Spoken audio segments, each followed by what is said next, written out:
Hi guys, Pastor Daryl here for this week's Cookies on the Lower Shelf video. And I told some folks on Wednesday night, I said I'm struggling getting my homework done this week because of various other things going on. But I encourage you to keep on plugging away. That's what I'm going to do all the way till Sunday.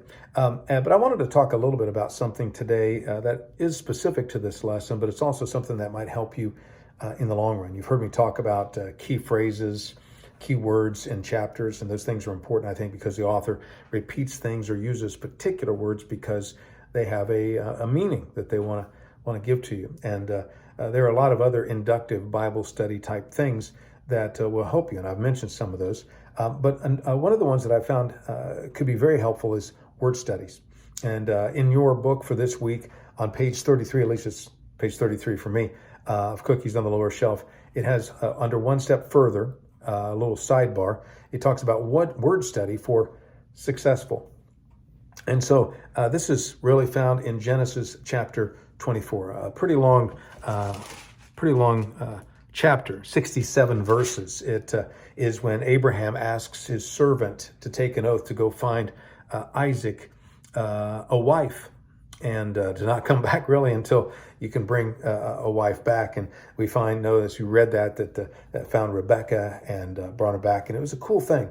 But in this chapter, it's marked several times. Let me see, in verse 12 is successful, in verse 21 is successful, in verse 40 is successful. So I think that was at three or four times in the chapter 24. It talks about the idea, and the servant says he wants to be successful. And so I'll say this: sometimes when you do word studies, it brings real meaning that maybe you didn't see before. But sometimes it just confirms what you already know. But the idea of stopping down and doing a word study can help you get to know a little bit more about what's going on, go a little bit deeper. And so the word successful is found there several times. And there's two tools that I use to do word studies. So let me show these to you. The first one it's called the Strong's, is that backwards? That looks backwards. I'm sorry if it is. Strong's Exhaustive Concordance of the Bible. It's a big old thick book. You can get it, I think, online or digitally, but I like to take the book out and go through, and it has every word in the Bible, even is and to, which I'm not sure why they did that, but hey, I've never looked those up. But you can look up all the Hebrew words, and you can look up all the Greek words for the New Testament. So in the Hebrew, when we look up, we look up the word in a concordance, and we look up the word that was taking place, that's successful or prosper in the King James, it tells us that it is H6743. So that means Hebrew, and it's 6743. And it is the Hebrew word is Selah, S-A-L-A-H. It means to push forward. And so I want to read a little more about that for you in just a moment. But you look up the word there, and then you take Vine's Complete Expository Dictionary, which again is backwards to you. Again, a little bit of a thick book. But you take that and you look up the word again, and it's to prosper. All right, Selah 6743. It confirms what you're looking for. And so I'll just read it to you. It says, this to prosper, Selah, means to succeed or prosper. This word is found in both ancient and modern Hebrew, occurring some 65 times in the text of the Hebrew Old Testament.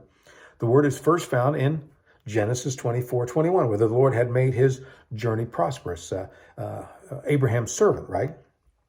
And so it means literally, again, to prosper. The word generally, it says, expresses the idea of a successful venture as contrasted with failure.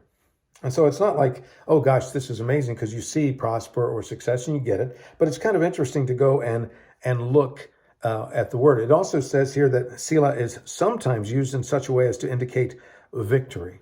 And so at some level, you could say that because of what happened, he was able to find Rebecca and bring her back to Isaac, and she was able to get married, that there was victory in that. But word studies can be powerful. So this one, it's not mind-boggling, but it does confirm and put in maybe stronger terms regarding words. And so sometimes when you come across when you come across a word, you're like, I'm not sure what that means. I'd like to get more meaning.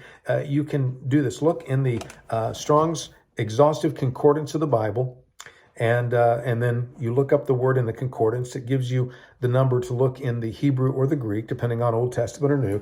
Then you look at Vine's Complete Expository Dictionary, and it goes a little more in depth. And I'll give you an example in the Greek. They have several words for love. In the English language, we have one word, right? I love my wife. I love spaghetti. Those are, the meaning isn't quite as strong there, right? And in the Greek, they have multiple words for love. And so sometimes you get in and you study a word, you do a word study, and it's like, boom, I didn't see that coming. But other times it just helps confirm. But again, it helps us slow down and observe, right? Observation helps us to do interpretation, which then allows us to have application to our life. And I think the application for this is that we, when we're looking to be successful, when we're looking to be prosperous, we want to look at it through God's eyes. What is it that He's asking us to do? The success or the prosperous things that we see in the world may not be really what God wants for us. He may want us to be prosperous or victorious in another way by simply being obedient to Him. So anyway, a lot there. I didn't mean to go this long, but word studies are powerful. If you want to ask me on Sunday or send me an email or something about these two books, the expository, the Exhaustive Concordance and the Expository Dictionary, let me know, and I will tell you more about it. If I remember, I'll bring them to class. The nice thing is if you want to buy them, you can get both of them for like $20, $25. And those could be a useful tool for you doing Bible study. Well, that's all I have, and it's more than enough, I think. Almost 7 minutes here. I hope this was helpful. Hope it was encouraging and maybe taught you something. Keep after that homework. I'll see you Sunday morning at 9. God bless.